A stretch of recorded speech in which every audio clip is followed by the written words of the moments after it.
Soomaali waxay isku dishay oo dhibaatadan gaarsiiyay waa xukun Soomaa anigu waxaan idin sheegayaa aan wada hadalno anigu xukun ku soo noqon maayo 4 sano haysta 4 sano waxaan rabaa inaan noqdo nabadoon Soomaaliyeed inta ismiyay gashiin inaan raadiyo dib u heshiisiintii dadkii Soomaaliya isku soo celiyo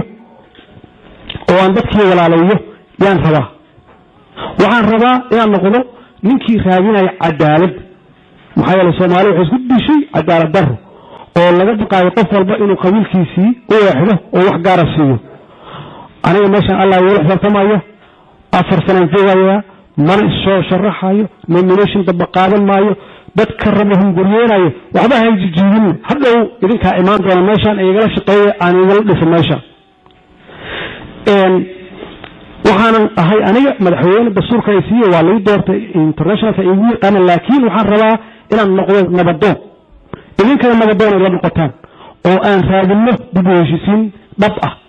wajigii hore waa bedelayaa marka waxa lagu dagaalay Soomaha kursi iyo maxaan ku raahdaa aan rabo kursiga hoosanayo ilaan midkiisa la wuxuu yahay oo ummadda